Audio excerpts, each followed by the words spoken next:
nome é Francisco Monteiro, eu sou cirurgião cardiovascular pediátrico, formado pela Cardioped Brasil e doutorando em Ciências da Saúde, aqui pela FAMERP, né?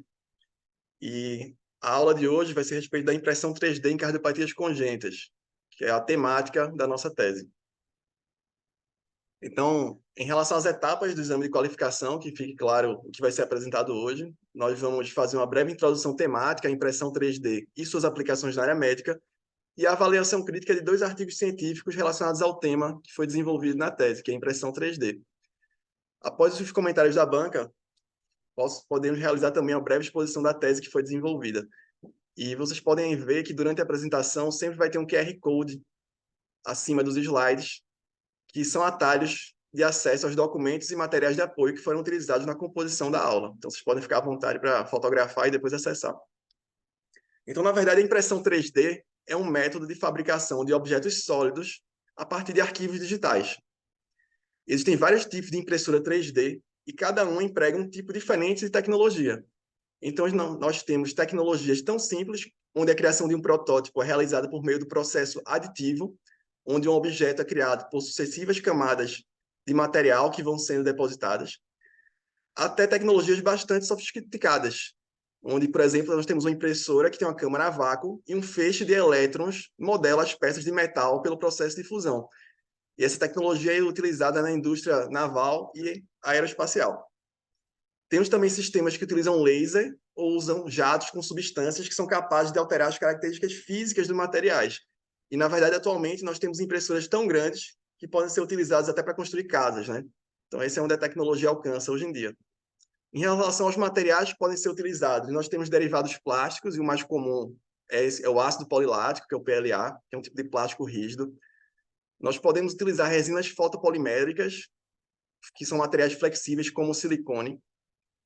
As impressoras também podem utilizar metais como aço inoxidável, alumínio, prata, ouro, e até biocompostos, que podem ser trabalhados com estruturas em nível celular.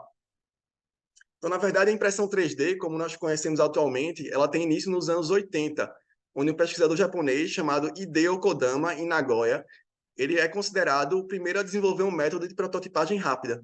Ele conseguiu imprimir pela técnica da manufatura aditiva, essa casinha aqui de acrílico. Pouco tempo depois, Charles Hull, na Califórnia, ele inventou um aparato completo de impressão 3D. Na época, esses equipamentos chegavam a custar milhões de dólares. E a partir dos anos 2000, houve um crescimento exponencial pelo interesse na impressão 3D. Isso foi impulsionado principalmente pela queda das patentes. Então, a partir de 2001, surgem impressoras para uso doméstico, com materiais acessíveis, e tudo aquilo que era restrito aos laboratórios de pesquisa começou a se tornar mais popular. Mas, na verdade, o primeiro conceito de impressão 3D ele surge em 1860, um fotógrafo francês chamado François Wilhelm. Então, é uma coisa bem interessante. Naquela época, se eu quisesse fazer uma fotografia, eu poderia ir no estúdio de fotografia e revelar minha foto preto e branco. Só que se, por exemplo, eu quisesse fazer uma estátua, um busto do Dr. Ulisses, do Dr. Moacir, para eu guardar em casa, eu precisava contratar um artista, esse artista ia fazer uma escultura que necessitaria de longas sessões de pose e demoraria meses para entregar a obra. Então, o que o Wilhelm prometia era, com apenas 10 segundos de exposição, isso é um cartaz da época, produzir o seu busto, sua estatueta, em até 48 horas pelo processo da fotoescultura. Imagino que os artistas da época devem ter ficado com raiva dele. E qual é o conceito por trás disso? É um conceito matemático que a soma de todos os perfis de um indivíduo ou de um objeto, ela é igual ao todo o volume do objeto. Então, o Wilhelm colocava o indivíduo no meio de uma sala com várias máquinas fotográficas ao redor, 360 graus, e fazia diferentes projeções da silhueta. Ele projetava essas silhuetas numa lâmina de madeira e cortava o contorno do indivíduo. Então, várias silhuetas agrupadas formavam uma espécie de cilindro, como um molde, e ele preenchia esse molde com resina ou metal, fazendo assim as esculturas, as estatuetas. Esse é uma relíquia, é um vídeo muito interessante, de 1939, é curto, que mostra a evolução da técnica, mas que capta os mesmos conceitos, né? Esse conceito de que várias imagens diferentes, capturadas em ângulos diferentes, podem ser trabalhadas e agrupadas para formar uma escultura. É praticamente o princípio fundamental da impressão 3D na área médica. Então, é isso aí, vamos continuar. Então, evoluímos desde aquela época e as possibilidades de emprego da impressão 3D em saúde são diversas. Desde a área da odontologia, a construção de modelos anatômicos para ensino, a indústria farmacêutica, a criação de dispositivos médicos e na própria biomedicina, com a engenharia de tecidos, né? Avançamos bastante. Então, que interessante, parando para pensar, com tanta tecnologia, então quer dizer que eu posso construir o que eu quiser. Com uma mágica, apertar o botão da impressora e materializar qualquer coisa. E aí surge a ideia, né? Eu sou cirurgião cardiovascular pediátrico, e se por acaso eu pegar um exame de imagem e imprimir um coração doente? Deve ser muito fácil, né? Deve ser fácil, vai ser útil e vai ser um sucesso. Só que, na verdade, não é bem assim. Existe uma premissa importantíssima que deve ser compreendida antes da gente se aventurar na impressão 3D, que são conceitos físicos, né? Então, como a gente já está falando de Paris, vamos continuar em Paris. Qualquer um de nós que viajar para Paris, por exemplo, e fizer uma fotografia da Torre Eiffel, capturar a imagem da Torre Eiffel, a gente pode chegar em casa e revelar essa fotografia num papel. A gente pode visibilizar essa fotografia na tela plana, porque uma imagem ela é uma representação visual em duas dimensões, composta por milhões de pixels, que é esse mínimo elemento pictórico, e que, por definição, ele tem propriedades nos eixos cartesianos x e y, comprimento e altura. Então, se eu enviar essa imagem aqui, essa fotografia para a impressora 3D, tudo que eu vou ter vai ser uma lâmina achatada com a gravação da Torre Eiffel. Então, para eu desenvolver um protótipo físico, como uma escultura, eu preciso de informações que sejam capazes de capturar os dados da Torre Eiffel em 3 eixos cartesianos. E na linguagem digital, uma estrutura verdadeiramente tridimensional, ela é composta por milhões de voxels, que é essa estrutura aqui. São mínimos elementos volumétricos, que têm informações nos 3 eixos ortogonais, x, y e z. Então, se eu conseguir, de alguma forma, esse tipo de dado, com milhões de voxels, eu posso, sim, construir um objeto, ou até a nossa Torre Eiffel. Então, trazendo para a nossa prática, na área médica, a gente lida com radiografias, ultrassons, cateterismos, tomografias e ressonâncias magnéticas. E, na verdade, nenhum desses métodos ele se presta para impressão 3D de forma direta.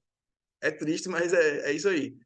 Na verdade, tudo aquilo que é projetado em uma tela plana, em última instância, ele não é tridimensional, ele é bidimensional. Então, se eu imprimir de forma direta qualquer um desses exames de imagem, tudo que eu vou ter é uma fotografia. Então, isso quer dizer que aquela ideia inicial, que parecia simples, de vamos pegar um exame de imagem, imprimir um coração, ela não é tão simples assim. Então, o que acontece? Você pode falar, mas Francisco, a gente vê aquelas reconstruções volumétricas, aquelas reconstruções 3D que o pessoal da radiologia faz, que a gente vê na tela do computador, elas são perfeitas, a gente não pode imprimir aquilo ali, aquilo não pode ser utilizado. É triste, mas é verdade, a tecnologia atual não permite. Qualquer exame de imagem, como eu já falei, projetado em tela plana, ele não é 3D de verdade. Eles são apenas ilusões de ótica. Então, o que o software de radiologia faz são técnicas algorítmicas de sombreamento que dão ao nosso cérebro uma falsa sensação de profundidade. Como essa zebra aqui desenhada numa folha de papel. A gente sabe que é uma folha de papel, mas ela parece ser tão real por conta do sombreamento que ela parece que é tridimensional. Então, com o objetivo de criar modelos em impressão 3D a partir de imagens médicas, nós precisamos encontrar uma forma de transformar o que é 2D em 3D. Então, de volta àquela ideia original de 1860 de Ullem, nós podemos compor um objeto tridimensional unificando várias silhuetas. Então, a tomografia e a ressonância magnética são exames de alta resolução que são formados por centenas de fatias adquiridas quase de forma simultânea. Então, existe sim uma forma capaz de agrupar essas fatias de forma ordenada, meio que como se fosse colando de forma digital uma fatia na outra, e transformar isso num volume que pode continuar o processo de impressão 3D. Então, já existe metodologia para impressão 3D na área médica, né, bem estabelecidas por sociedades de radiologia no mundo, e que estabelecem não somente como, mas quando, em que doenças e dos mais diversos sistemas orgânicos, na urologia, na neurologia, na ortopedia e na cardiologia, onde a impressão 3D pode ter um papel no diagnóstico e no planejamento. E percebam que a impressão 3D em si é apenas uma das últimas etapas, tem um longo trabalho antes disso. Então, isso aqui é mais um vídeo rápido mostrando a última etapa para vocês entenderem, não ficar uma coisa tão abstrata, de como é a impressão 3D de um coração.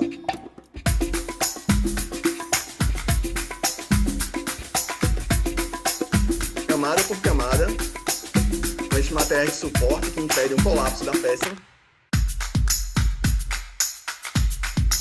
Veja aqui que aqui embaixo que um coração humano pode levar até 30 horas de impressão. Os materiais de suporte suportes são removidos, e nós temos a peça impressa. Esse é um vídeo da Universidade Connecticut. Então, pois bem, nós vamos discutir agora de forma sintética 2 artigos que são fundamentais para qualquer iniciativa de impressão 3D hospitalar relacionada a cardiopatias congênitas e que vão servir de arcabouço teórico, né, para que todos nós possamos compreender melhor o método e os objetivos da tese. Então, o primeiro artigo é um artigo de revisão que foi publicado no periódico Frontiers in Pediatrics em 2021. E o título dele é Modelagem e Impressão 3D na cirurgia das cardiopatias congênitas, entrando no estágio de amadurecimento. A intenção desse artigo é fazer um apanhado das principais indicações e utilidades da tecnologia de impressão 3D no contexto clínico. E ele foi realizado no Canadá, no The Hospital for Sick Children.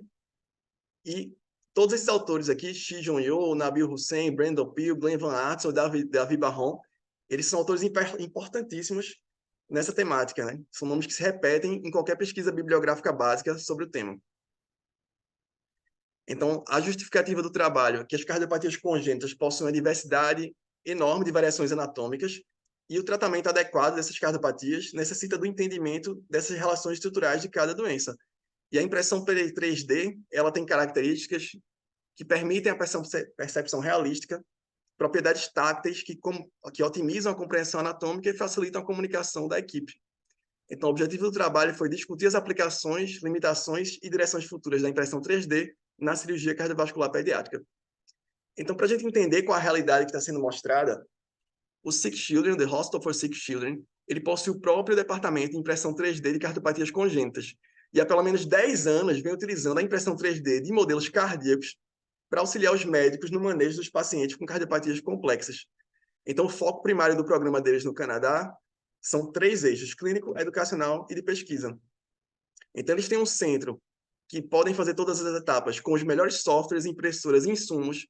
Eles conseguem utilizar materiais que podem variar de plástico rígido a materiais flexíveis que permitem corte e sutura, que são usados em simulação cirúrgica.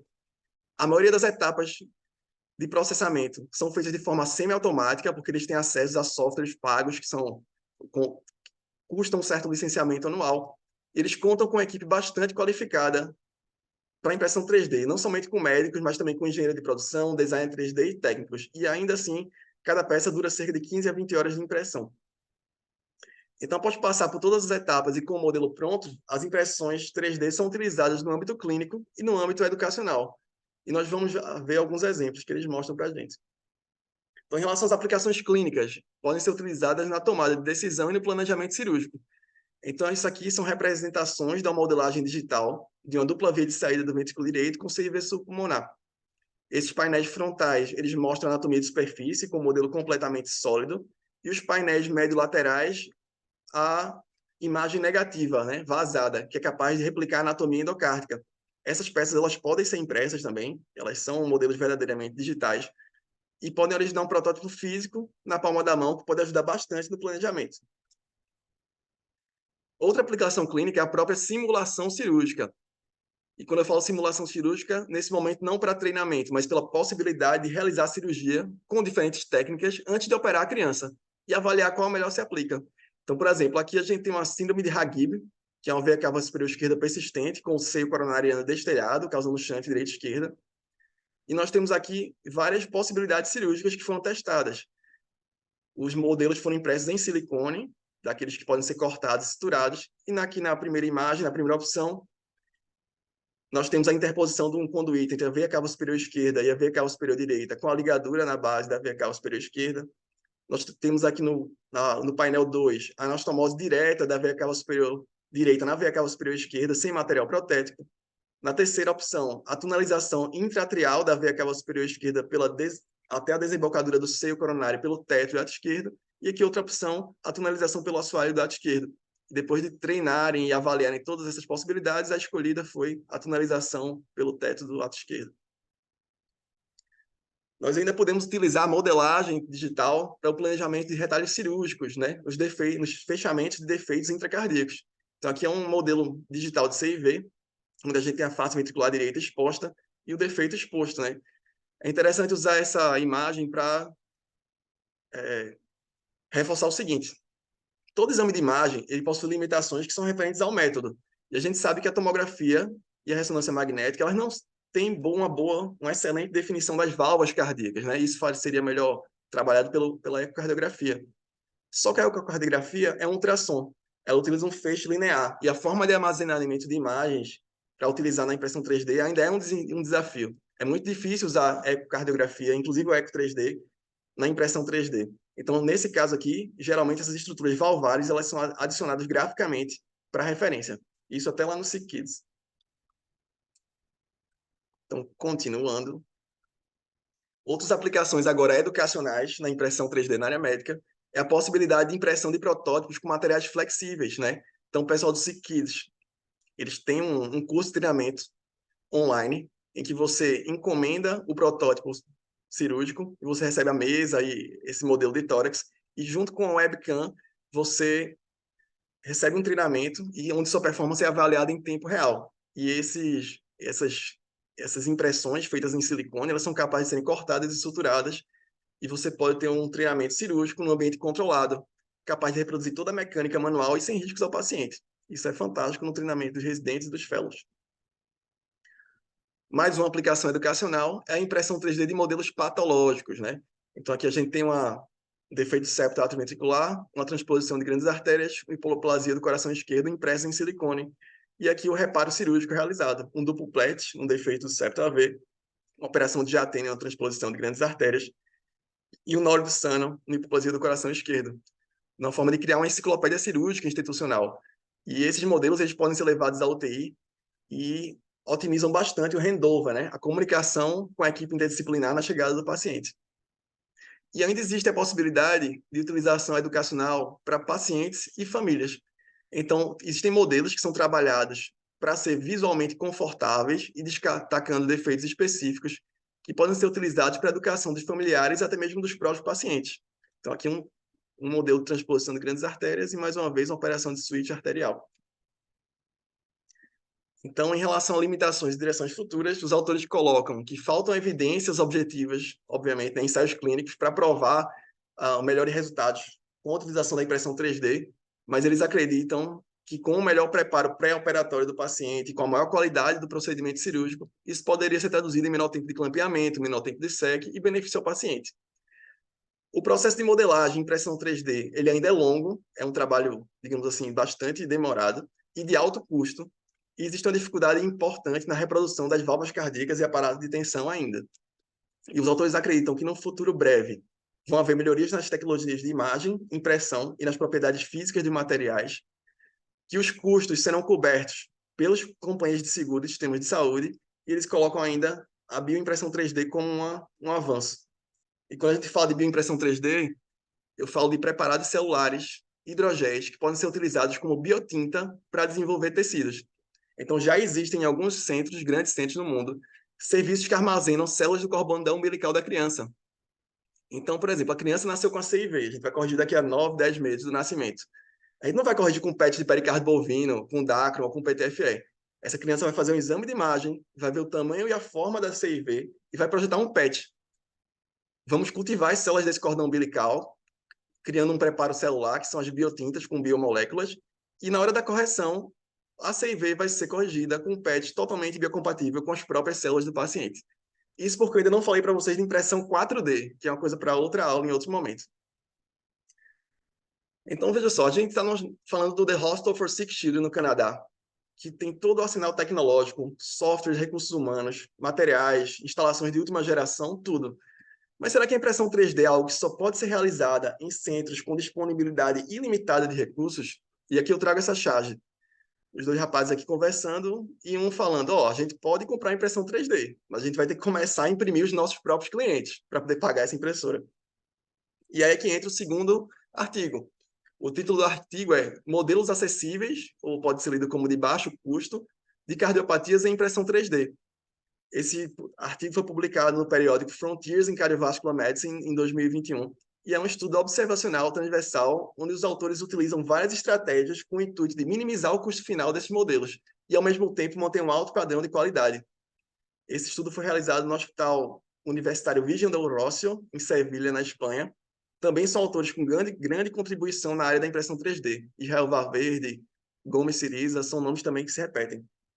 E eles vão falar da experiência de 7 anos do serviço com a impressão 3D. Então, eles colocam como justificativas para a realização do trabalho que a principal limitação da impressão 3D hospitalar é o alto custo com softwares e equipamentos, que a impressão 3D é um procedimento complexo, e eles se propuseram a estudar e analisar o investimento em cada etapa. Então, existem softwares como aqueles que são usados no Six Children, que podem chegar até 10 mil euros por ano, impressoras como a do Six Children, que podem chegar a 150 mil euros de preço, e materiais que podem chegar a 300 euros por quilo, ou seja, sem dúvida um processo bastante laborioso e custoso.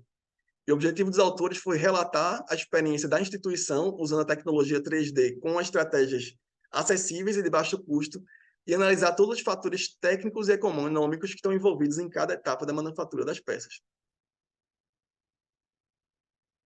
Então, eu trago aqui de outro artigo todas as etapas que compõem o processo de manufatura, desde a solicitação do modelo até a inspeção final. E a estratégia dos autores para diminuir o custo foi utilizar softwares gratuitos de código aberto, que são disponíveis livremente na internet, em todas as etapas de manipulação de imagens até a preparação do arquivo. Na hora da impressão, utilizar uma impressora 3D doméstica, um modelo de baixo custo, e utilizando também materiais de baixo custo. Então, a primeira etapa é a segmentação, que é a transformação daquelas imagens de tomografia e ressonância magnética em arquivos realmente tridimensionais. Então, esses softwares, chamados softwares de segmentação, eles são capazes de forma simultânea, visibilizar ou abrir a imagem em 3 eixos, axial, sagital e transversal.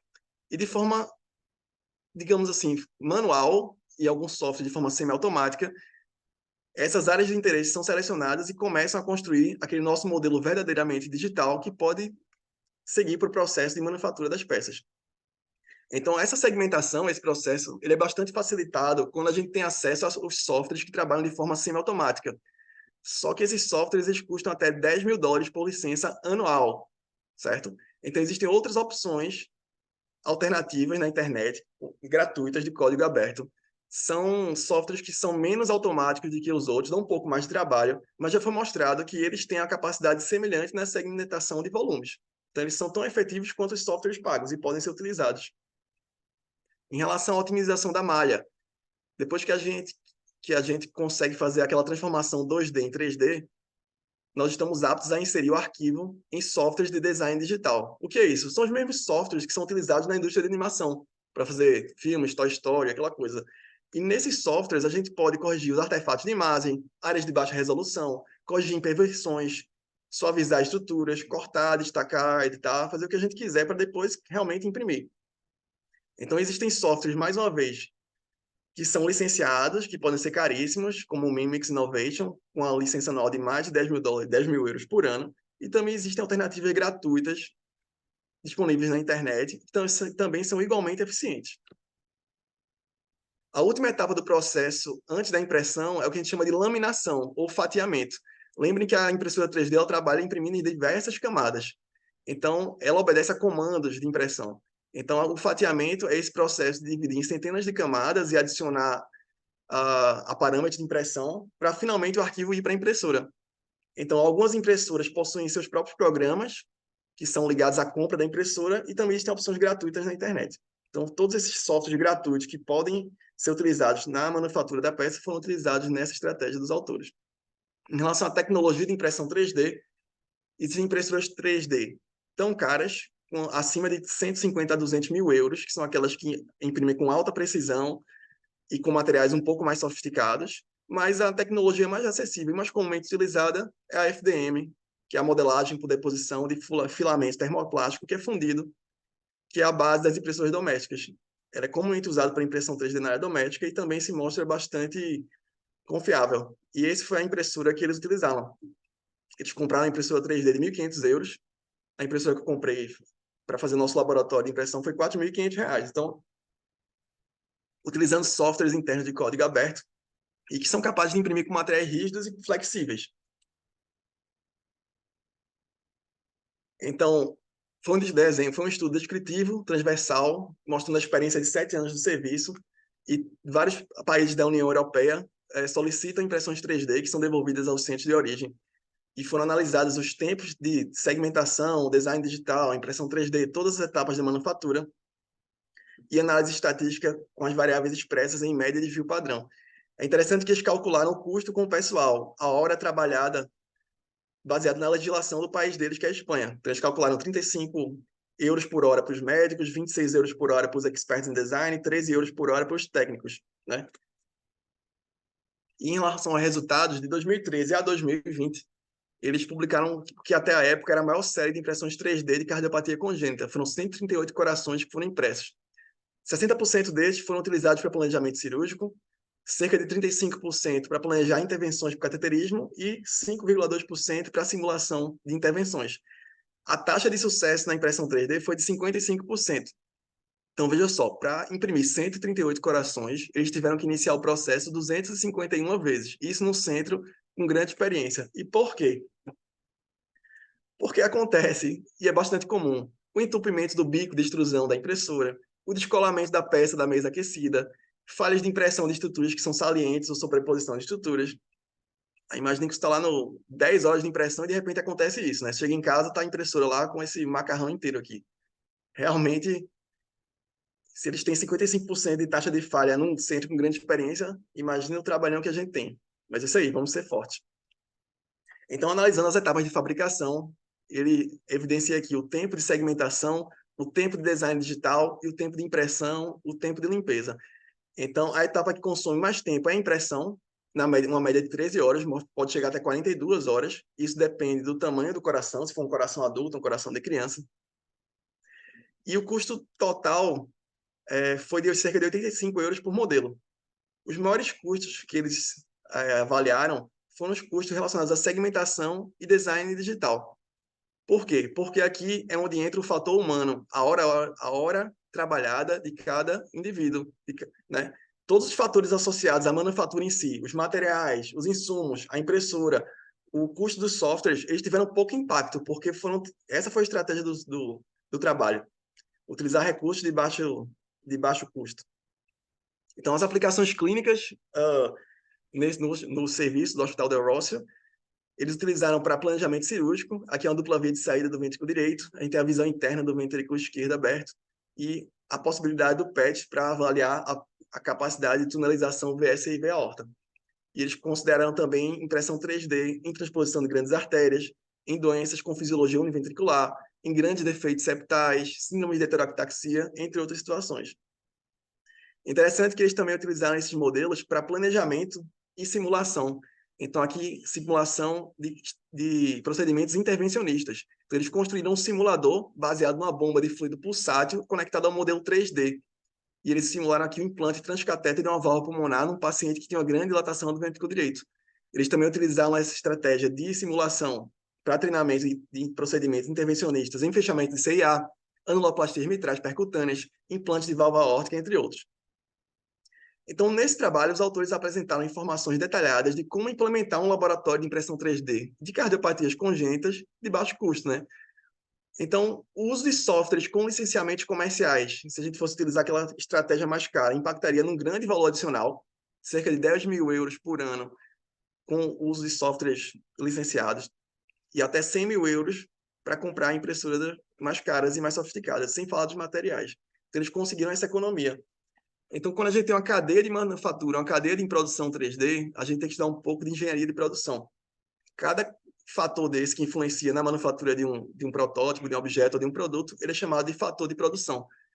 Então, no trabalho, ele conseguiu diminuir vários fatores, o custo de vários fatores de produção, mas manteve-se, obviamente, o tempo gasto com recursos humanos, que são as horas trabalhadas. Eles acreditam que, com o tempo e o ganho de experiência, esses recursos humanos vão ganhar mais agilidade e vão serem capazes de produzir mais peças em menos tempo, amortizando o valor final. Então, os autores ainda explanam sobre o impacto dos modelos impressos em 3D no manejo dos pacientes. Aqui é um trabalho que foi publicado pelo próprio grupo, onde eles utilizam a impressão 3D na tomada de decisão cirúrgica em casos complexos, e eles chegaram à conclusão que houve mudança de estratégia cirúrgica em 40% dos casos, quando os modelos 3D são impressos para avaliação pré-operatória. Vamos fazer essa cirurgia. Quando você imprime um modelo que vê aquela realidade na sua mão, você pensa, ih, rapaz, é melhor a gente partir por outro caminho. E em outro trabalho do mesmo grupo, os autores estudaram a acurácia dimensional dessas peças de baixo custo. Eles encontraram uma excelente correspondência entre os modelos 3D de baixo custo e as imagens médicas.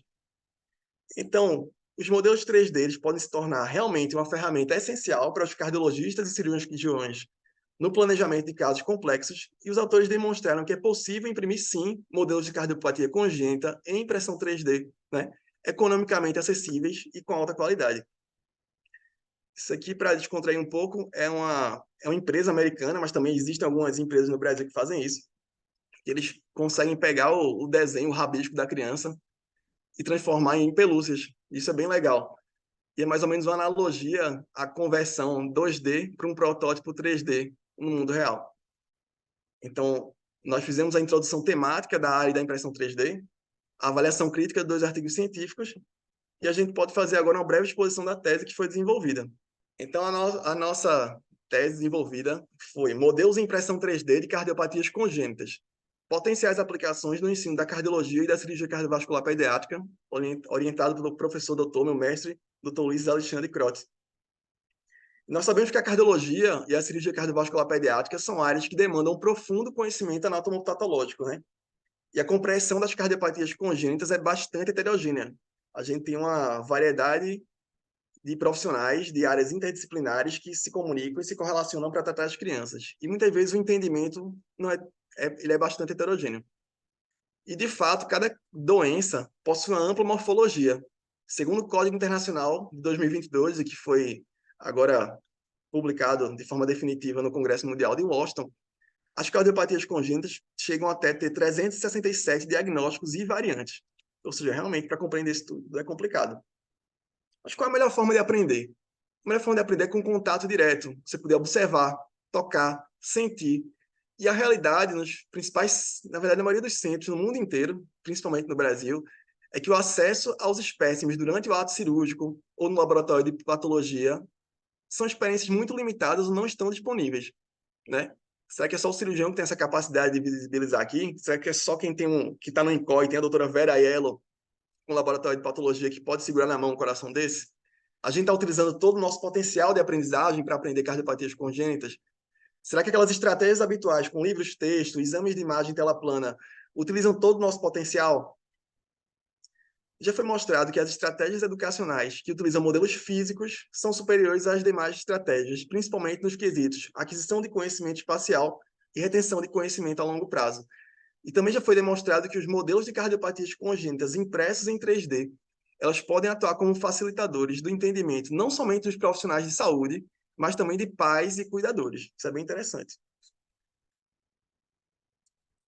Então, os princípios norteadores do nosso trabalho foram desenvolver modelos de cardiopatias em impressão 3D das principais doenças que acometem o coração das crianças, baseados em exames de imagem de pacientes da Cardiopé Brasil, utilizando um método reprodutivo e de baixo custo, que posteriormente esses protótipos foram avaliados por uma equipe de especialistas representativa de todos os segmentos do cuidado em cardiologia pediátrica e a criação de um box educacional para compartilhamento.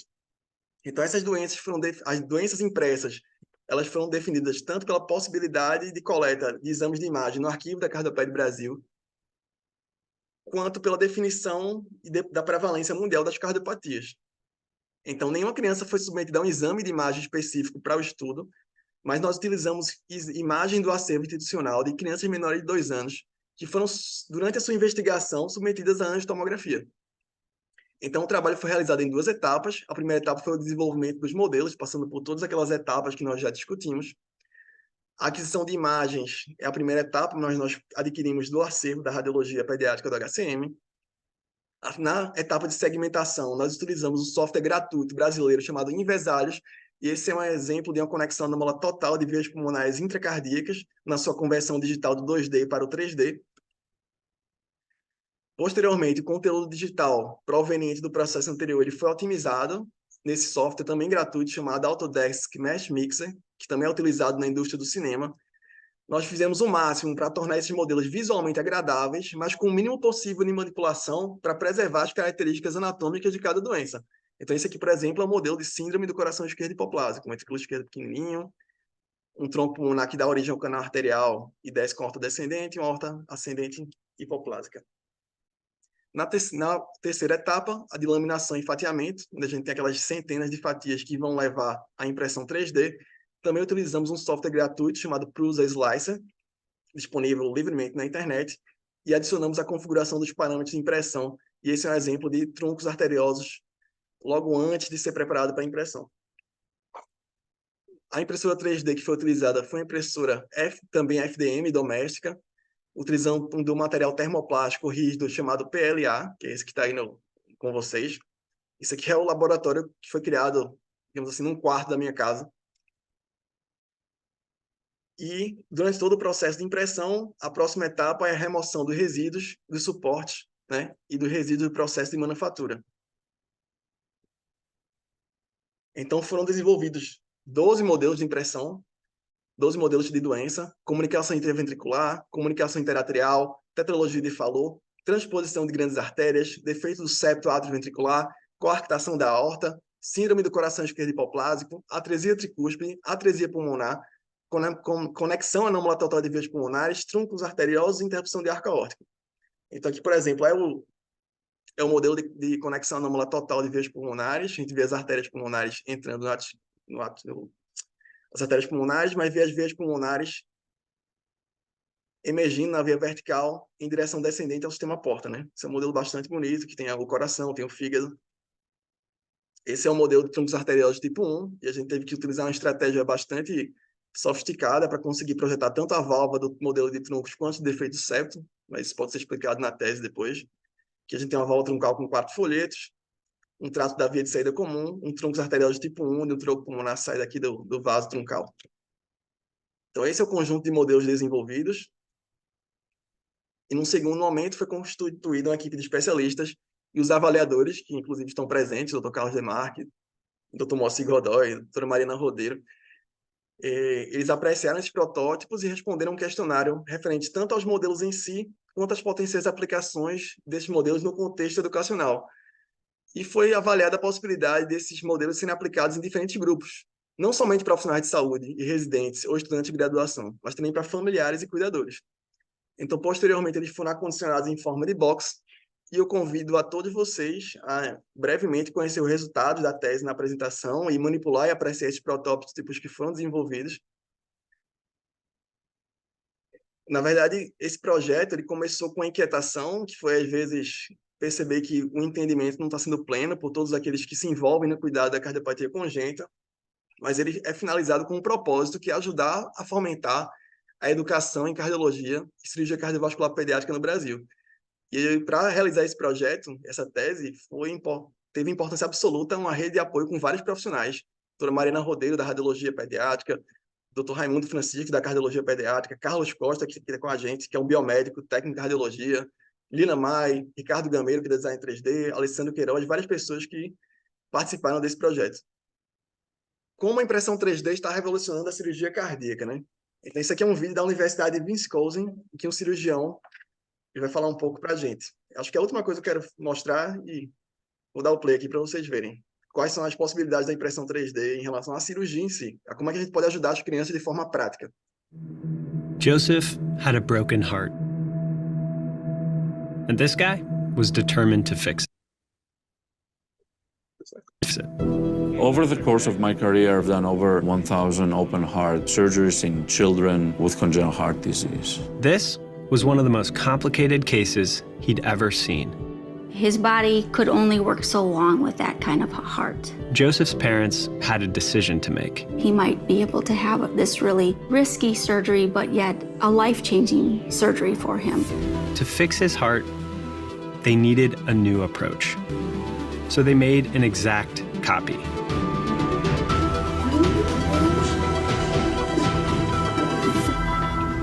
A 3D printed heart.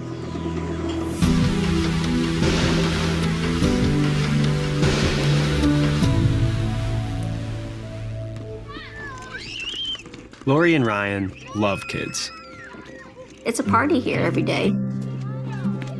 We have 7 kids: Justin, Jackson, Jordan, James, Jessica, Joseph, and Jacob. 3 biological, 4 adopted, 3 have congenital heart disease. Lori remembers when she first saw Joseph. I fell in love with his face.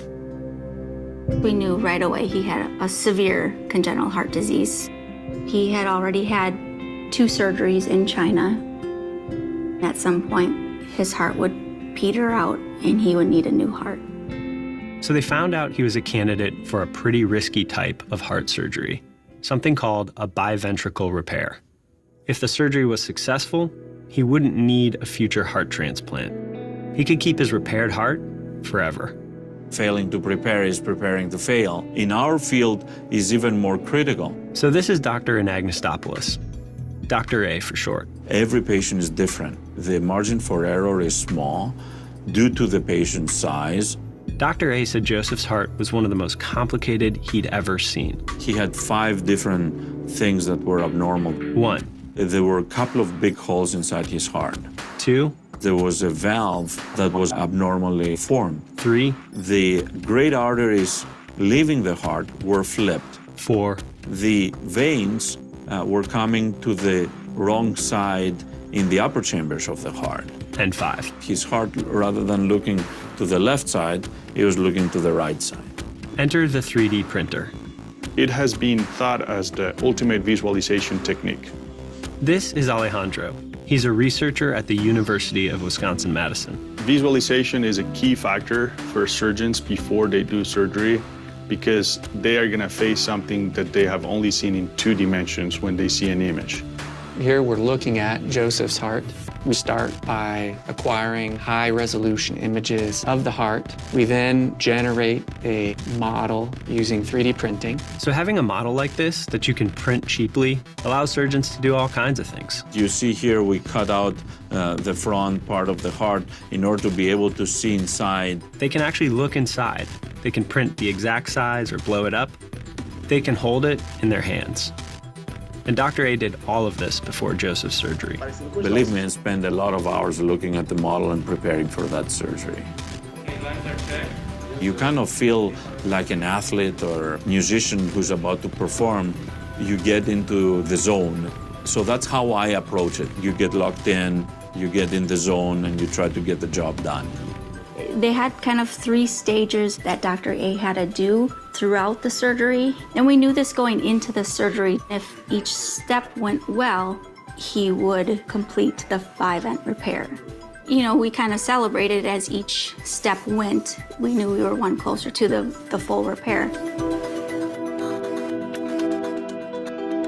The surgery lasted over 10 hours.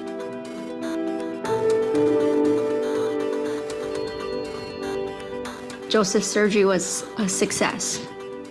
They did the 3D heart to prepare for it, and that was just incredible. And he's a healthy little boy now. It's pretty incredible that he went from a kid who needed the possibility of a new heart one day to a kid who will have this heart forever. For a complicated surgery like Joseph's, having this model made a big difference. The team is trying to take this technology further. They're starting to 3D print the hearts of unborn babies to be ready for surgery right when they're born. And they're connecting tubes to these 3D printed hearts to better understand how different surgery tactics will affect blood flow. Ultimately, it comes down to creating a more customized approach to medicine. The big advantage in my mind right now is that you can personalize the models and be able to prepare the teams. And in the future, Dr. A thinks that 3D models could have a huge impact on the way that surgeons train. And as we change the materials that we use, we're going to be able to take the hearts of unusual patients, print them, and potentially do the operation 4 or 5 times before we even get into the operating room. And as for Joseph, He's a healthy little boy now. He's just as active as any other little kid. You wouldn't know it at all that he has. E é isso. Eu agradeço a atenção de vocês e muito obrigado.